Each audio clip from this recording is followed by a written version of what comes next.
wealth or poverty. Seneca's surprising truth about a fulfilling life. Wealth, a word that conjures images of luxury, financial security, and a carefree life for many. Yet for Seneca, the famous Stoic philosopher, wealth held a completely different meaning. To him, wealth was not measured by material possessions, but by the ability to be content with what one has. He wrote, "A wealthy person is not one who has much, but one who needs little." Seneca viewed wealth as neutral, neither inherently good nor bad. However, he warned against becoming dependent on possessions. In his eyes, the pursuit of more leads not to contentment, but to restlessness and suffering. The more one owns, the more there is to lose, and the greater one's desires, the wider the gap between expectation and reality. He observed, "We only truly own what we actually use. Everything beyond that is excess, a burden that weighs on us mentally and emotionally. By freeing ourselves from the illusion that happiness stems from material abundance, we can discover a deeper form of contentment." Comparison to modern times. This idea holds particular relevance in today's society. Everywhere we turn, we are encouraged to want more money, more possessions, more status. Advertising and social media amplify this pressure, constantly reminding us of what we supposedly lack.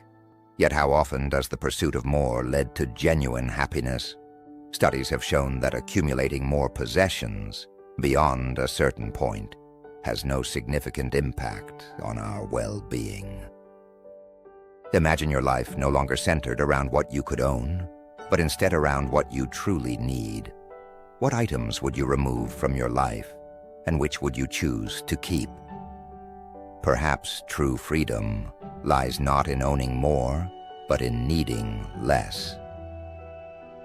1. Seneca's understanding of wealth.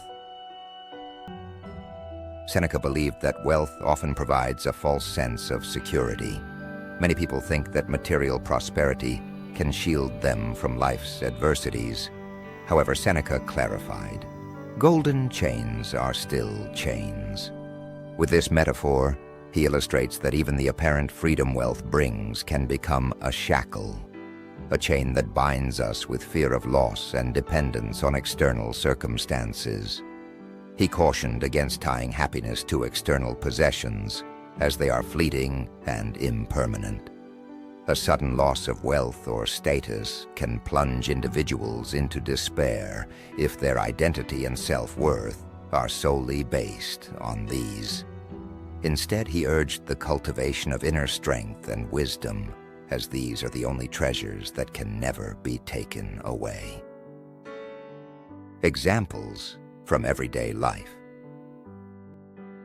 A wealthy businessman might go bankrupt overnight. If he has based his happiness solely on his wealth, he will likely fall into despair. However, if he has learned to rely on his skills, relationships, and inner resilience, he will find the strength to start over, even without material possessions. Conversely, a person living a simple life who understands and controls their needs remains calm even in difficult times, because their happiness does not depend on external circumstances. Seneca's teachings in practice. Seneca himself did not live in poverty. He was a wealthy man.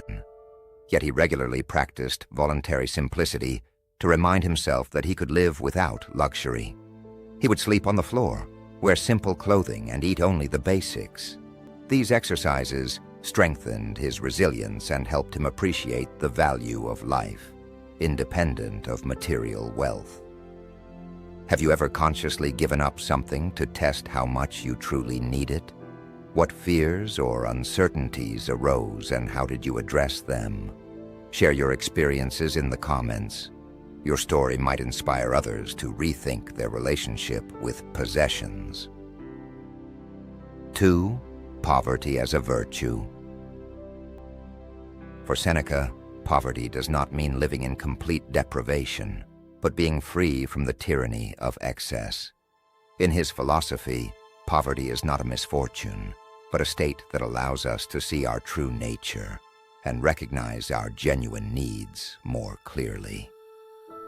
Instead of being dependent on wealth, he viewed simplicity as a path to inner freedom.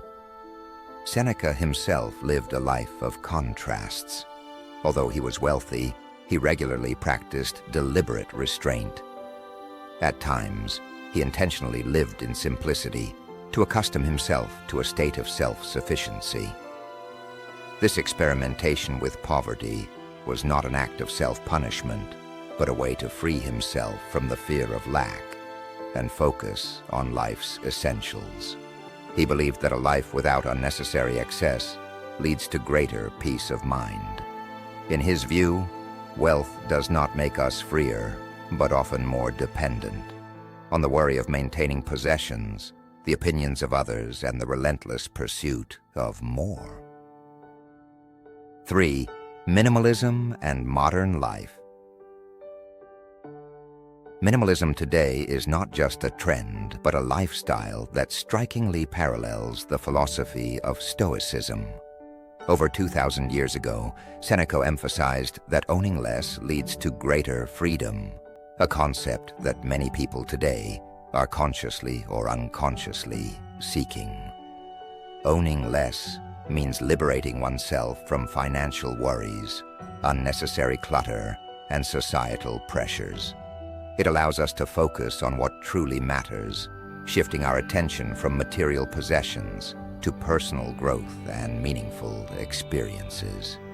An intriguing side effect of this lifestyle is the reduction of expenses. Those who live without luxury or excess need to earn less and avoid the burdens of maintaining costly possessions. Seneca would likely have pointed to the vicious cycle that many people experience today.